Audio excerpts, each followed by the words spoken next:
सांब सदाशिव सदा सहाय। नमस्कार सभी को।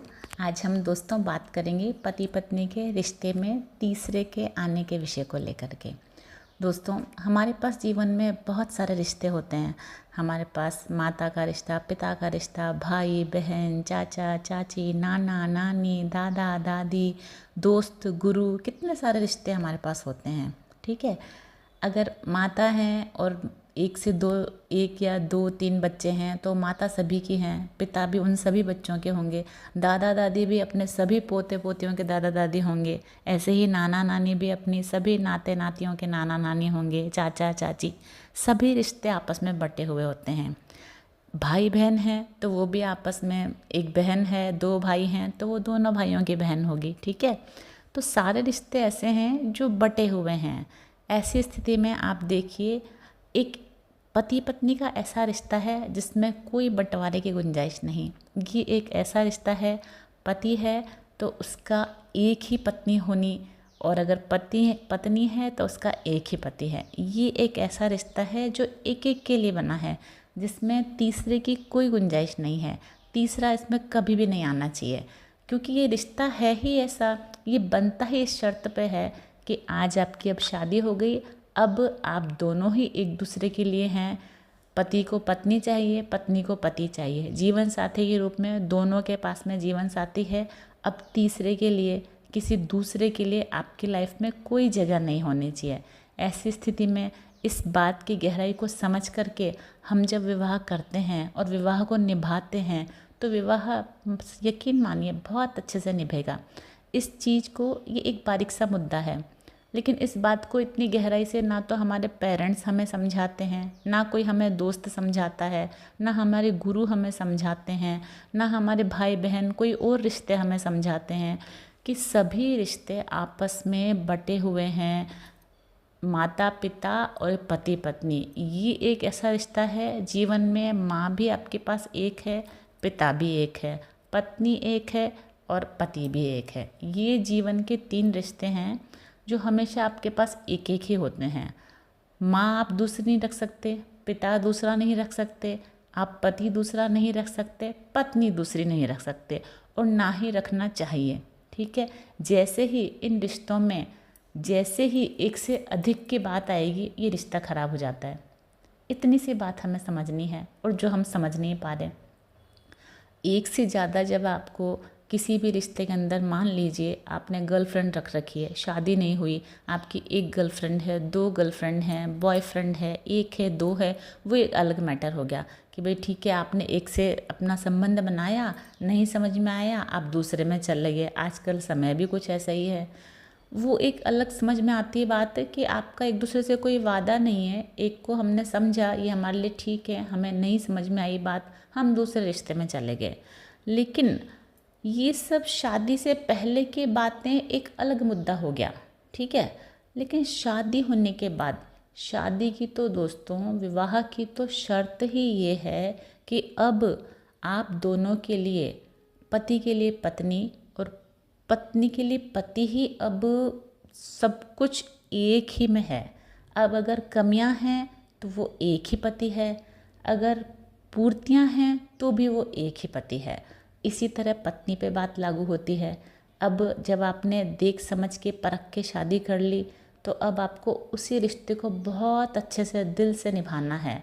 इसमें ऑप्शन मत रखिए कि पत्नी की ये बात अच्छी नहीं लगी, किसी और लड़की की ये बात अच्छी लगी, पति की ये बात अच्छी नहीं लगी, किसी और लड़के में दूसरी बात अच्छी लग गई, तो हम इस रिश्ते को साइड में कर दें और दूसरे में चले जाएं। आजकल बहुत चलन चल पड़ा है ये। छोटी छोटी बातों पे नापसंद कर दिया जा रहा है। एक दूसरे को पसंद करने के लिए समय देना होता है। यदि आप लव मैरिज करते हैं, प्रेम विवाह करते हैं, वो अलग बात हो गई। आप कहीं ना कहीं एक दूसरे को थोड़ा जानते हैं। ठीक है, पूरा तो हम उसमें भी नहीं जान पाते, लेकिन जो विवाह हम आपस में देखा देखी करके, माता पिता की सहमति से, सामाजिक व्यवस्था के अनुसार अरेंज मैरिज करते हैं, उसमें तो दोस्तों 2-3 साल तो एक दूसरे को पूरी तरह से जानने में लग जाता है। अगर आप अपने रिश्ते को समय ही नहीं देंगे तो उसमें प्रेम कैसे बनेगा। विवाह होते ही शारीरिक संबंध तो बन जाता है, क्योंकि विवाह की एक ये एक परमिशन ही होती है कि आफ्टर मैरिज ही आप शारीरिक संबंध किसी लड़की या लड़के से बना सकते हैं। हाँ, बेईमानी करके कोई पहले बना लेता है वो एक अलग मुद्दा हो गया, वो मेरे सब्जेक्ट का विषय नहीं है। लेकिन हमारी जो सनातनी धर्म है, जो हिंदू धर्म है, उसके अनुसार विवाह के बाद ही आप शारीरिक संबंध किसी से बना सकते हैं। ये एक हमारी नेचुरल ज़रूरत भी है, प्लस समाज की एक व्यवस्था भी है जिससे कि हम सृष्टि के विकास में ये विवाह सहयोग देता है, उसके अनुसार संतानोत्पत्ति होती है। लेकिन जब इस रिश्ते को आप कर रहे हैं, ठीक है, लव मैरिज है तो वो तो फिर मैटर ख़त्म हो गया, ठीक है। लेकिन अगर अरेंज मैरिज आप कर रहे हैं दोस्तों, तो इस तरह से अपने रिश्ते को अपने लड़के से मिल रहे हैं या लड़की से मिल रहे हैं, उसके बारे में आपकी क्या राय है, पूरी जानकारी जुटाइए। आप पहले अपनी समझ देखिए कि आप किसी भी रिश्ते में जाने के लिए, अगर कोई पत्नी आप अपने लिए देख रहे हैं या आप पति अपने लिए देख रहे हैं, तो आपकी क्या उम्मीदें हैं इस रिश्ते से, वो सामने वाले को पूरा निसंकोच खुल के कहें, बिना संकोच के कहें। क्योंकि अगर आप संकोच करेंगे तो बातें अधूरी रह जाएंगी और अधूरी बातों में फिर आपकी अधूरी चीज़ें सामने निकल कर के आएंगी। तो अच्छा है अपना जो भी आपकी जो भी समझ है इस रिश्ते को लेके, जो भी इस रिश्ते से आपकी आशाएं हैं, उनको खुल कर के सामने कह दीजिए। रिश्ता बनता है तो ठीक, नहीं बनता तो ठीक, क्योंकि आपके लिए जिसने होना है ना, जो रिश्ता भगवान ने आपके लिए बनाया है वो प्रभु आपके सामने ले ही आएंगे, ठीक है। और अगर आपने जोर ज़बरदस्ती में या कोई ऊपरी बातें, ऊपरी दिखावे को देखते हुए रिश्ता बना लिया और आपकी जो अंदरूनी अंदर का मन गवाही नहीं दे रहा और फिर आपने रिश्ता बना लिया, तो फिर आप फिर आफ्टर मैरिज परेशान होंगे दोनों ही। अगर पति को पसंद नहीं आ रही पत्नी, तो भी आप दोनों परेशान होंगे, और अगर पत्नी को पति की कोई बात समझ में नहीं आ रही तो भी पूरा परिवार परेशान होगा। उससे अच्छा है कि परेशान शादी से पहले ही हो लिया जाए, क्योंकि आफ्टर मैरिज हमारे पास ऑप्शन ख़त्म हो जाते हैं। सारे ऑप्शन शादी होने से पहले ही हमारे पास हैं। तो सारी बातें आज तो समाज इतना खुल कर के हो गया, खुले में रूप में हम लोग सब बातें कर लेते हैं। अपने माता पिता से भी खुल कर के बताइए कि अपने विवाह के रिश्ते में आप लड़के से या लड़की के बारे में आप क्या उम्मीद करते हैं, पढ़ाई लिखाई, जॉब को लेकर के, परिवार में उसकी स्थिति को लेकर के आपकी क्या आशाएं हैं। एकदम अपनी आशाएं खुल कर के कहिए। अगर सामने वाले को पसंद आता है, वो आपकी बातों में खरे उतरते हैं और आप भी उसकी बातों में खरे उतरते हैं, उनकी पसंद को अपने हिसाब में लेकर के चला सकते हैं। मान लो कोई लड़के ने कहा आपको कि भाई मेरे को तो लड़की से ये आशा है, लड़की ने तो बोल दिया हाँ, लेकिन लड़की जब कहेगी और लड़का मान लो उस चीज़ों को पसंद नहीं करेगा, वो अपने ईगो को ही प्रायोरिटी देगा, वो लड़की की भावनाओं को नहीं समझेगा, तो अच्छा है आप विवाह ना करें, ज़्यादा अच्छा है। क्योंकि वो विवाह आज के ज़माने में वैसे ही सहनशीलता नहीं है, उस विवाह को निभने में परेशानी आएगी, तो फिर उस फ़ायदा करने से क्या। विवाह एक ऐसा रिश्ता है जो 7 जन्मों का रिश्ता होता है, और ये सत्य है, सत्य है, सत्य है। क्योंकि ये 7 जन्मों की यात्रा है जो हमारे जीवन को मुक्ति की ओर, परमात्मा की ओर ले जाने की यात्रा है। लेकिन जब हम एक दूसरे की ओर ही ईमानदारी से नहीं बढ़ेंगे तो परमात्मा की तरफ हमें कौन लेके जाएगा। ऐसी बात है। तो मेरा ऐसा कहना है कि विवाह एक ऐसा रिश्ता है जिसमें तीसरे की कभी भी कोई गुंजाइश नहीं होती।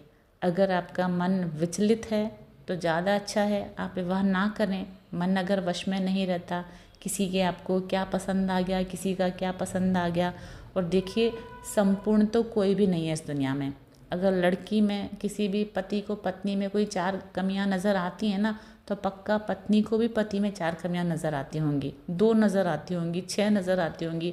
ये बात अलग है कि आप उनको सामने रखते हैं या नहीं, और सामने वाले को रखने देते हैं या नहीं, कि भाई हाँ मुझे आपकी ये बात अच्छी नहीं लग रही। कई बार क्या होता है, पति डोमिनेट करता है पत्नी को, कई बार पत्नी इतनी तेज़ तर्रार होती है कि वो पति को डोमिनेट करती है, वो अपनी बातें रखने ही नहीं देती।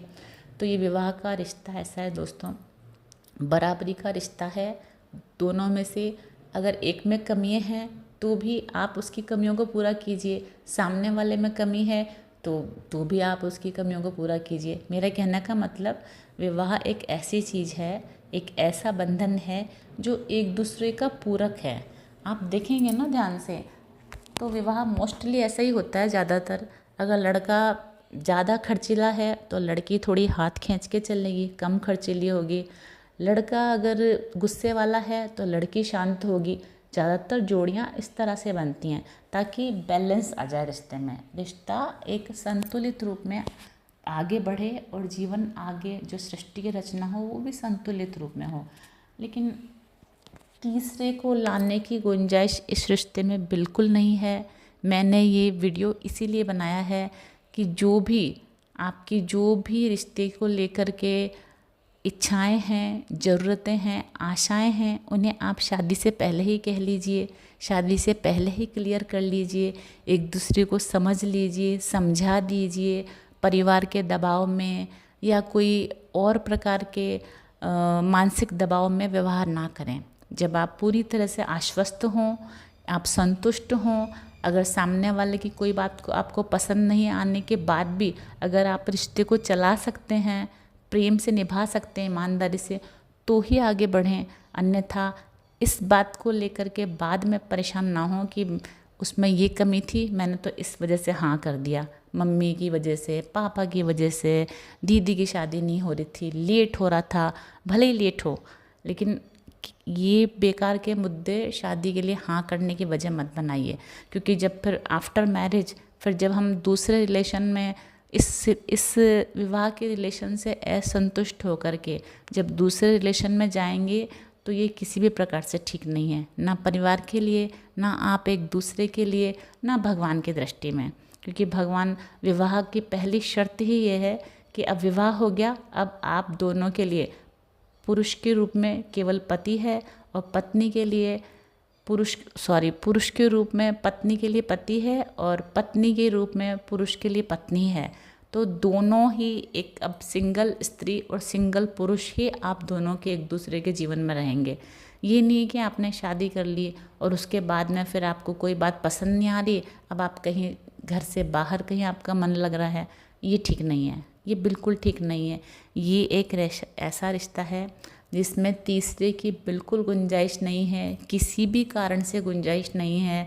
अगर आप तीसरे को लाएंगे तो रिश्ता खराब हो जाएगा। आने वाली पीढ़ियां भी आपके इस संस्कार को अपने जीवन में ढोएंगी।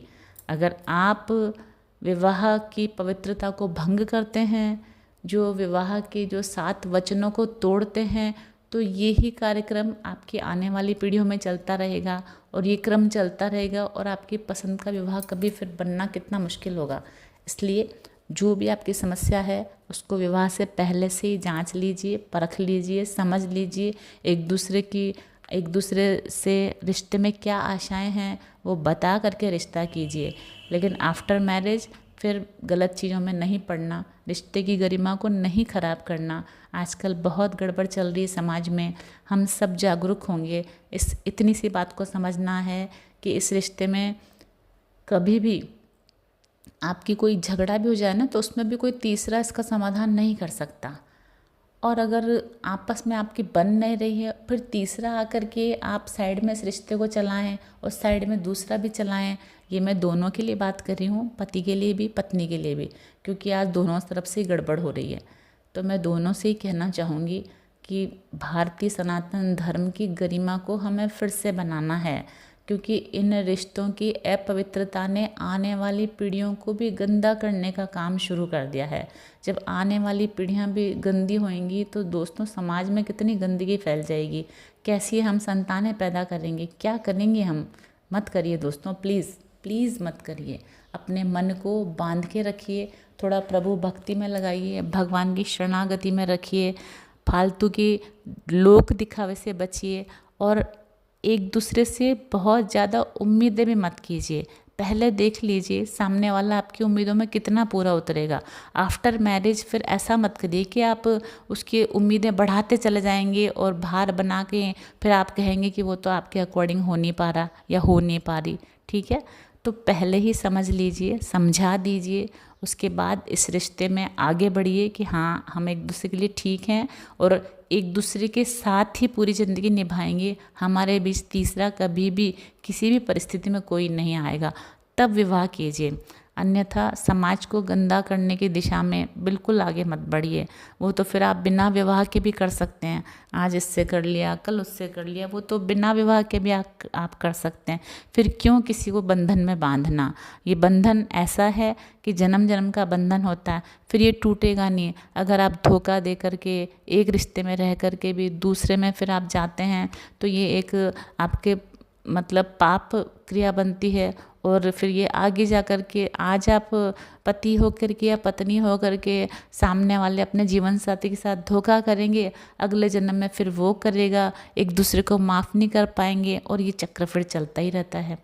तो ऐसा मत कीजिए, सोच समझ करके विवाह कीजिए। इसी भाव को महत्व दे करके विवाह कीजिए कि अगर आज विवाह कर रहे हैं तो कभी भी हम दोनों के बीच में कोई भी ना तो दूसरा पुरुष आएगा ना दूसरी स्त्री आएगी, इस आधार पर रिश्ता करिए।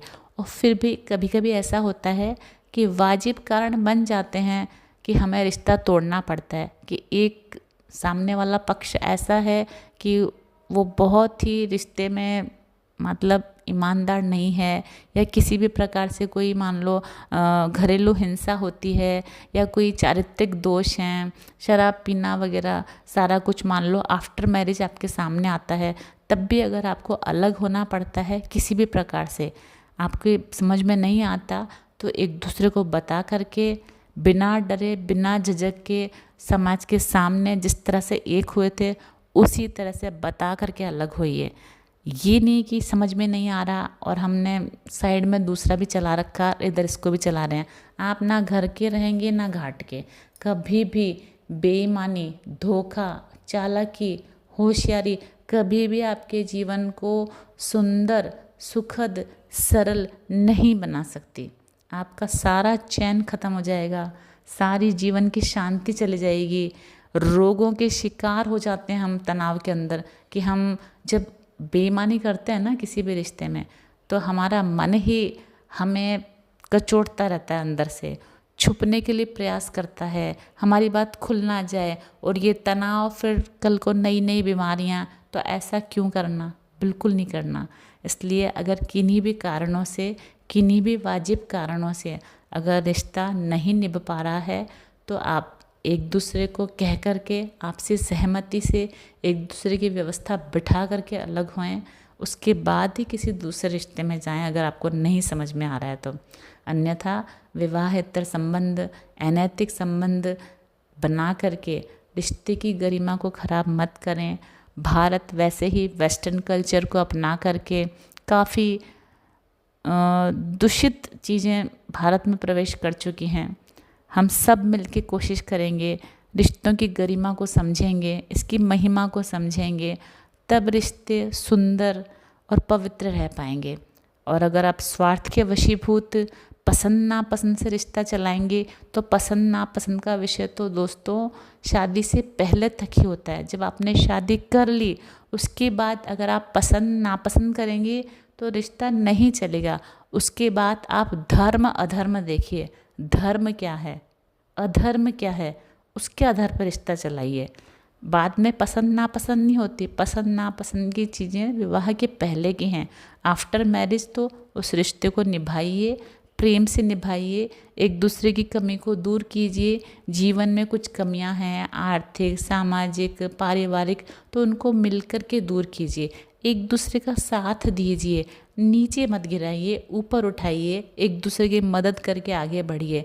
क्योंकि तोड़ना हर कोई कर लेगा, बात तो तब है जब जुड़ा रह जाए, है ना। तो मेरा यही कहना है कि माता पिता, पति पत्नी का ऐसा रिश्ता है जो कभी भी आपको दूसरे नहीं मिलते। ना माँ दूसरी जीवन में आ सकती, ना पिता, ना पत्नी, ना पति। तो इन रिश्ते की गरिमा को समझ करके पूरा आदर सम्मान दीजिए, ईमानदारी से निभाइए। पति पत्नी पसंद नापसंद की चीज़ को शादी से पहले ही पूरा संपूर्ण ध्यान लगा दीजिए। परिवार, पसंद, शक्ल, सूरत, पढ़ाई, जॉब, घर बार, सारा कुछ पसंद नापसंद सब विवाह से पहले की स्थिति हैं। पूरा संतुष्ट होकर के ही विवाह कीजिए। उसके बाद दोस्तों ये कोई विषय नहीं है कि आपको ये बात पसंद नहीं आ रही, वो बात पसंद नहीं आ रही। बाद में धीरे धीरे करके हम जब कोई जानवर भी पालते हैं ना घर में, तो उससे भी प्यार हो जाता है, उसका दुख सुख भी हमें सालने लगता है। जब समझेंगे, समय देंगे रिश्ते को, थोड़ा सहनशीलता रखेंगे, थोड़ा संयम रखेंगे, तो फिर वो बन जाएगा। क्योंकि रिश्ते वैसे ही हमारे यहाँ कहा भी जाता है, और ये सच भी है, कि भगवान ही रिश्ते बनाता है। अगर किसी कारण बिगड़े ना, तो हो सकता है ये भी कोई आपका प्रारब्ध हो, उसको निभा लीजिए, एक दूसरे से शांत रहते हो निभा लीजिए जहाँ तक निभे। और जब बहुत कोई निभाने में अति हो जाए, मान लो एक पक्ष बिल्कुल भी निभाना नहीं चाहता और वो सारी गरिमाओं को मान लो तोड़ देता विवाह की, तो भी एक दूसरे से कह करके सहमति से अलग होइए, उसके बाद ही दूसरे रिश्ते में जाइए। एक विवाह में रहते हुए कभी भी दूसरे विवाह में या दूसरे संबंधों में, अनैतिक संबंधों में जा कर के समाज में गंदगी फैलाने का विवाहित पुरुष या विवाहित स्त्री को बिल्कुल भी हक नहीं है। मैं इससे सख्त ऐतराज़ करती हूँ, सख्त ऐतराज़ करती हूँ। मैं देश के नागरिक होने के नाते, हिंदू धर्मावलंबी होने के नाते, मैं इस बात से सख्त ऐतराज़ रखती हूँ कि एक विवाह में रहते हुए आप कोई भी नाजायज़ संबंध बनाएं और आगे वाली पीढ़ियों में ये गंदगी ट्रांसफ़र करें, ये बिल्कुल मत कीजिए, है ना।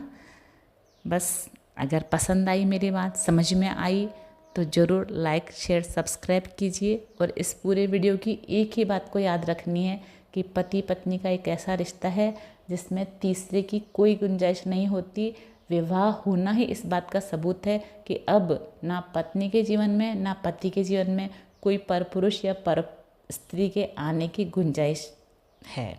ठीक है, तो बिल्कुल भी इस चीज़ से दूर रह कर के अपने रिश्ते को निभाइए, प्रेम से, आदर से, सम्मान से, गरिमा से एक दूसरे को बराबर रखिए। कोई छोटा नहीं, कोई बड़ा नहीं। पत्नी भी उतनी इम्पोर्टेंट है, पत्नी भी इम्पोर्टेंट है। पति पत्नी दोनों बराबर, एक गाड़ी के दोनों पहिए हैं। एक भी पंचर होगा तो गाड़ी नहीं चलेगी। ठीक है, तो अपने रिश्ते की गरिमा को संभालिए और ये वेस्टर्न कल्चर को फॉलो मत कीजिए। तीसरे को बिल्कुल मत आने दीजिए। कभी भी तुलना मत कीजिए कि सामने वाले की पत्नी ऐसी है, पति ऐसा है, इतना पढ़ा है, इतना कमाता है, इतना सुंदर है, इतना, ये सब शादी से पहले की बातें हैं। आफ्टर शादी जो पत्नी आपके पहलू में है, वो दुनिया की सबसे सुंदर, सबसे समझदार पत्नी है। सारी आशाएं उसी से रखिए, उसी को ऊंचा करिए, प्यार से सिखाइए, संभालिए। अगर नहीं सीख पाती है, नहीं संभल पाती है, तो उसको वैसा ही स्वीकार कीजिए। और पति भी इस चीज़ का ध्यान रखे, पत्नी भी इस चीज़ का ध्यान रखे। आफ्टर मैरिज आपके लिए दुनिया का सबसे सर्वश्रेष्ठ पुरुष वो ही है। जहाँ तक हो, जो भी है अपने प्यार से, दुलार से उसी में निखार लाइए। उसी को विश्वास में लेकर के, उसी की भी कोई गलत चीज़ है, उसकी कोई गलत बातें हैं, तो उन्हें दूर करने का प्रयास कीजिए समझा करके। और अगर नहीं दूर करते हैं वो, तो आप उनको वैसे ही रहने दीजिए और अपना जीवन आप जिए ये सोच कर के भाई ठीक है, समय आएगा जब वो ठीक हो जाएंगे, लेकिन बिना रिश्ते से अलग हुए बाहर मत झांकिए इधर उधर। बस मेरा यही कहना है, ताकि समाज में ये जो प्रदूषण फैल रहा है रिश्तों का, ये रुक जाए और थोड़े समाज की गरिमा बनी रहे, घरों की गरिमा बनी रहे और आगे की पीढ़ियां भी इस गंदे संस्कारों से बच के रहें। मेरा यही कहना है। थैंक यू दोस्तों, अच्छा लगा, बात समझ में आई हो तो ज़रूर पालन करें और लाइक शेयर सब्सक्राइब ज़रूर करें। और ध्यान रखें, ये पति पत्नी का रिश्ता कभी भी, ये दो जनों का रिश्ता है, इसमें तीसरा चौथा संतान के अलावा किसी के आने की गुंजाइश नहीं है। ठीक है दोस्तों, ठीक है, लाइक शेयर सब्सक्राइब ज़रूर करें।